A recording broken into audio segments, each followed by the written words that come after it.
rapaziada, sejam muito bem-vindos a mais um vídeo do canal Ciclo Histórico. Hoje eu tô aqui, tudo suado, mas mesmo assim fazendo um vídeo rapidinho aqui para vocês, para acabar aí a parte sobre o Império Napoleônico, beleza? Foi um tempinho que me sobrou, então eu resolvi vir aqui e acabar a aula sobre o Império Napoleônico. Ela vai ficar bem basicona essa segunda parte, mas é só para complementar o conteúdo que eu comecei. E qualquer dúvida vocês deixem aí nos comentários que eu vou tentar responder para vocês. Se eu não me engano, eu acabei o último vídeo falando a respeito do bloqueio continental, aonde Napoleão Bonaparte vai impedir os países de comercializar com a Inglaterra com o propósito de enfraquecer a Inglaterra, né, que era a potência mundial da época, e com isso, alguns países acabam quebrando o acordo do bloqueio continental, como Portugal, Rússia, entre outros. E o que Napoleão vai fazer? Ele vai invadir esses países para mostrar que quem manda de fato na Europa é a França, é Napoleão Bonaparte com o seu império. E como eu acabei falando para vocês, se eu não me engano, ele vai invadir Portugal. Esse é o motivo da vinda da família real para o Brasil, que é uma ligação com a história do Brasil, que poucos conseguem ligar os fatos, mas é muito simples, tá? Então, a vinda da família real tem, sim, o objetivo da fuga dessa elite para que Napoleão Bonaparte não mate de vez toda a linhagem da coroa portuguesa. E, posteriormente, tá? Ele vai invadir a Rússia. Ele vai cometer alguns erros aí nessa invasão, mas o exército russo também foi muito feliz em sua estratégia. Napoleão Bonaparte vai invadir a Rússia para quê?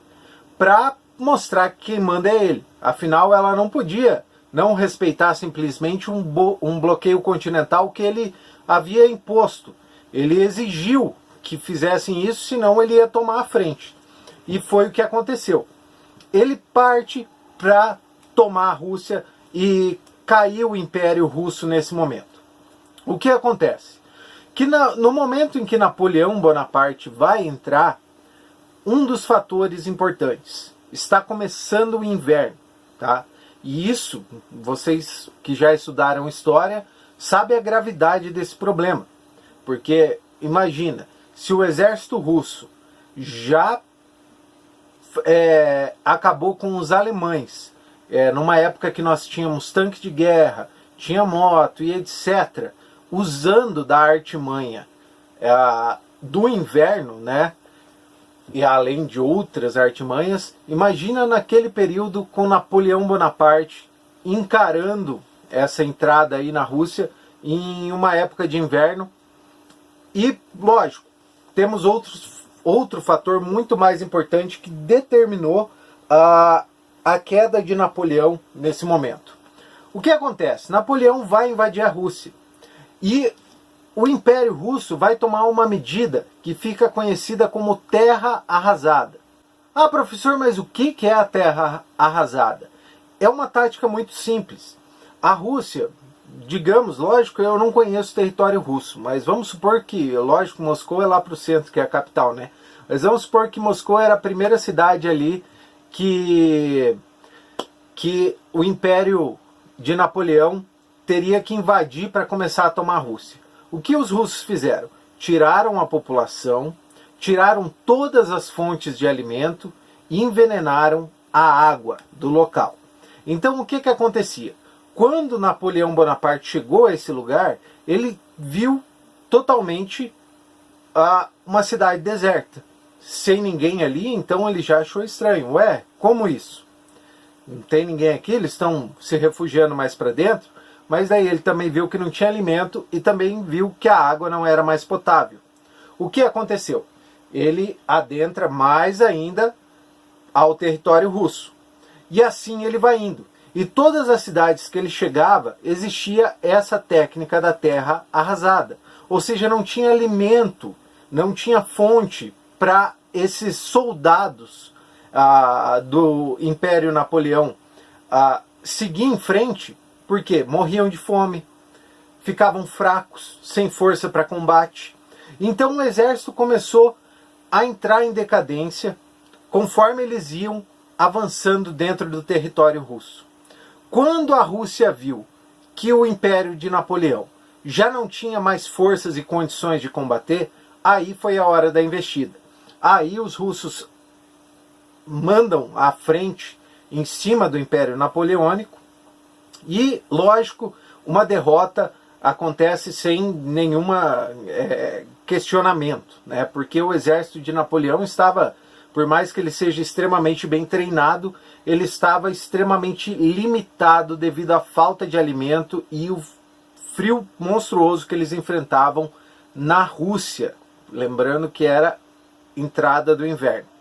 Então Napoleão Bonaparte ele vai conseguir fugir com uma boa quantia de soldados, porém o seu exército foi praticamente dizimado. Ele perde muita força em questão de exército, tá, de armamento, nessa investida contra a Rússia.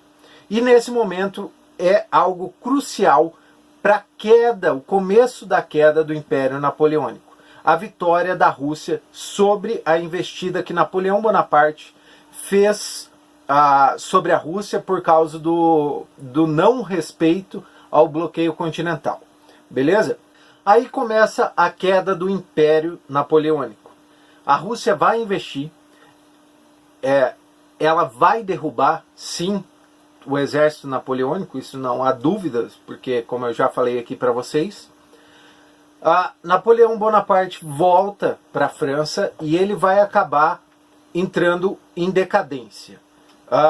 Cerca de 4 anos após essa derrota, ele vai abdicar o seu trono, ou seja, ele deixa de ser o imperador do seu território.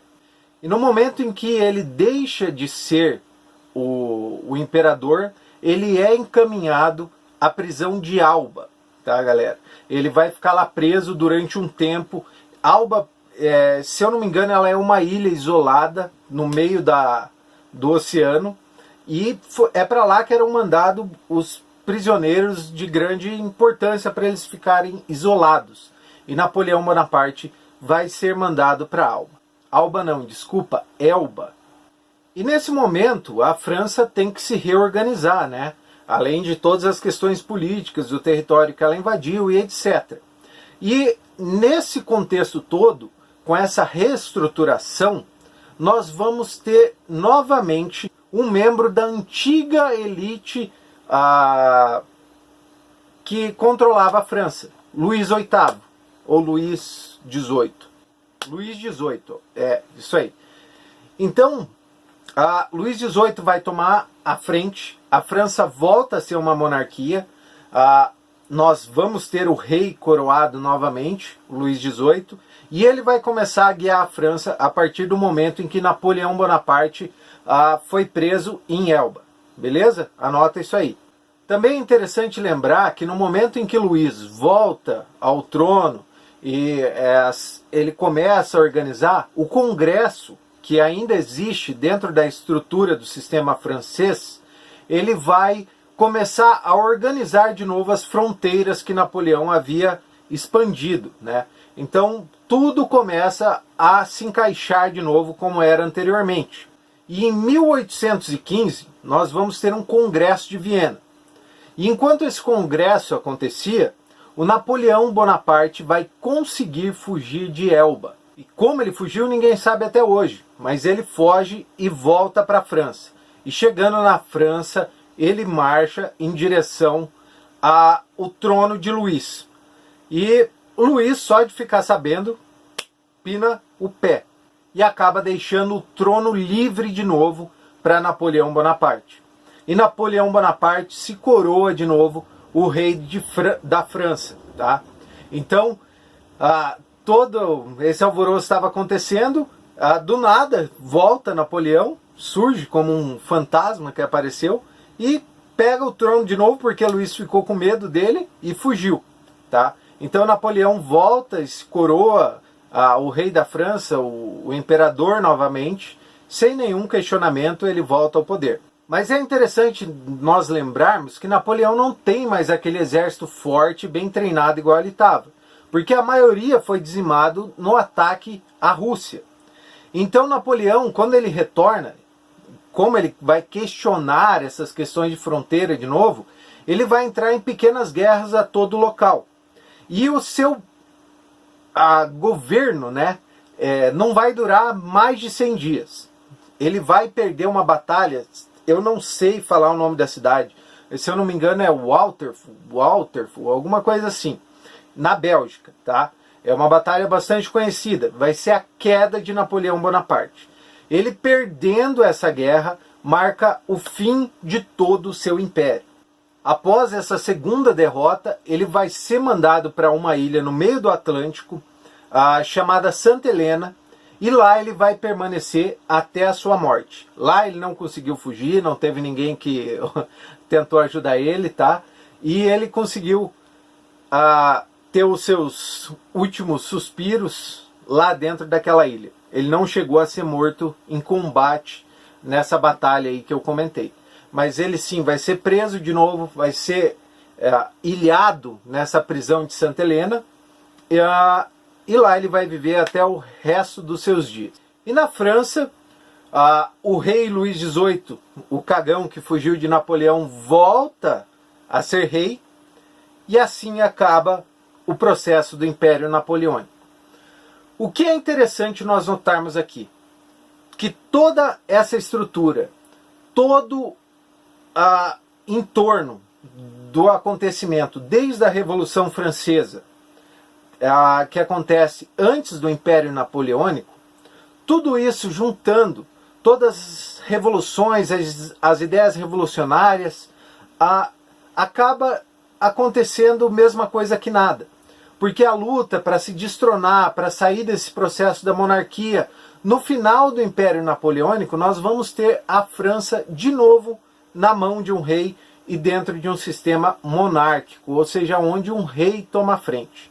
Então mesmo com toda a revolução, com todo o processo e a importância histórica que tem esses dois movimentos, nós vemos que no momento em que a elite começou a agir e que a população, que era a base que sustentava essa pirâmide, se desuniu, seja por medo daquele processo das decapitações, etc., seja por qual motivo for, ela acaba perdendo força e todo o processo de revolução foi por água abaixo, entregando novamente a França nas mãos de um rei, de Luís XVIII, para continuar guiando a França aí até ele ser destronado e vir o outro sistema, mas isso é papo para outra aula, beleza?